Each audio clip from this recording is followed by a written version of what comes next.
you gotta take a risk in order to gain something. I didn't just become the pharmacist like everybody thought I was going to become. I went there not knowing what to expect, and I ended up having a great experience. There was a decision point. I never thought I'd leave Chicago. But I have more ideas now. I found what I love. It's whatever you want, it's your life. So just do whatever you're comfortable with.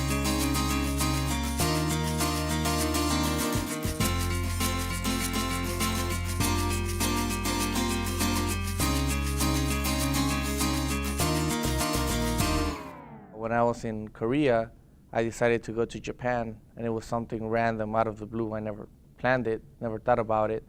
I went there not knowing what to expect, and I ended up having a great experience.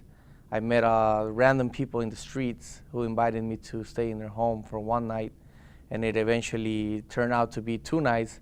And those people, the couple that I stayed with, they're now like family, extended family, and it's something that I never thought about. And just because I took that risk, and I didn't give it too much thought, obviously I had to think about my security, but you know, sometimes I feel that you gotta take a risk in order to gain something.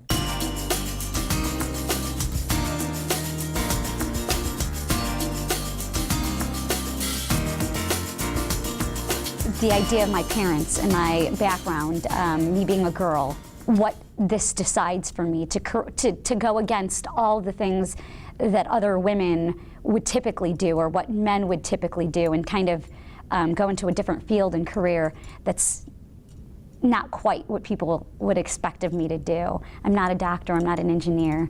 I didn't just become the pharmacist like everybody thought I was going to become. And I'm happy and proud to say that I went against it. I found what I love. I experienced a self-fulfilling prophecy when I first came to Chicago, and I realized the cost of living was going to break my bank, basically, or turn me broke. There was a decision point. I either could have went home and went back to my parents' house, or I could have tried to survive in Chicago and make it, you know, without the support, the financial support or social support that I had back home, because I didn't have any family or friends here in Chicago, and I didn't have a job. So that's quite a difficult situation for most people.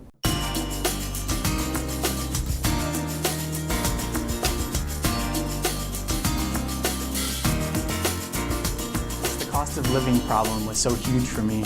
I had to pursue a career and find a job in Chicago. And it wasn't easy because what I had to do was cold call people that I didn't know and try to ask them, where can I get a job, or what industries could I work in with my degree? And so what happened was, after cold calling, 20, 30, maybe 60 people, I finally got a hit. I ended up cold calling a woman in Texas who worked for a market research firm. She owned it. So she ended up giving me a phone number to a lady in Minnesota who I'd never spoken with. The woman in Texas set up a phone meeting between us. I talked to the woman for maybe like 20 or 30 minutes, and she was really optimistic about me getting a job in Chicago in a field that I could work in. So she basically edited my resume for me, did everything. All I had to do was take her comments and implement it. And then after that, I sent in my resume, and a month later, I got a call for an interview.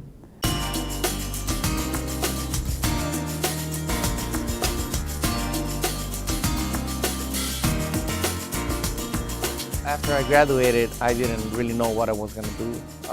The ideas that I had, what people had told me, it's either, you know, go to grad school or go look for a full-time job. What I ended up doing is that I applied for a fellowship in Washington, D.C., which is kind of in the middle, because I had the opportunity to work, and I also took some courses at the same time. And that just helped me, because what it did is that it helped me network. I got to see a different environment out in Washington, D.C., which is kind of, it's related to my field, which is political science.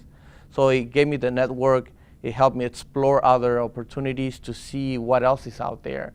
And now, even though I don't know what's next, but I have more ideas now. So there's no clear path, you know, and I was flexible, and that's what it's been helping me a lot in life, just being flexible and taking those opportunities, and just don't go down the same beaten path. It's whatever you want, it's your life. So just do whatever you're comfortable with and whatever you feel is the right thing to do.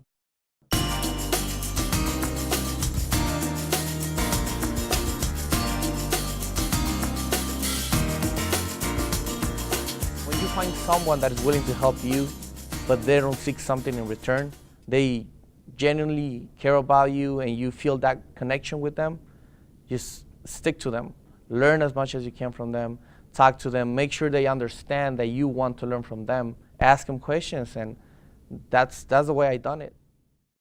Sometimes our hobbies are actually the things that we love so much that we're afraid to make a job out of or a career out of. If we just maybe turned it or flipped it or connected it somehow differently, we could make it a career, a life, I don't know, a lifestyle. And so I think that's what I found. The skills that evolved from cold calling people and networking as interpersonal relations skills or communication skills. I learned how to establish connections with people that I didn't know quickly, using like smiling or handshakes, a good handshake, or even if I contacted somebody on LinkedIn that I didn't know or somebody through an email, I would research their company or their industry or learn a little bit about them so that I could make that connection quickly. And I would say that's the most valuable thing. And another thing is not to be shy, to kind of take risks and just go out there and do it, because I had people tell me to never call them again. How did you get this number? Things like that. So accepting rejection was another big part of it.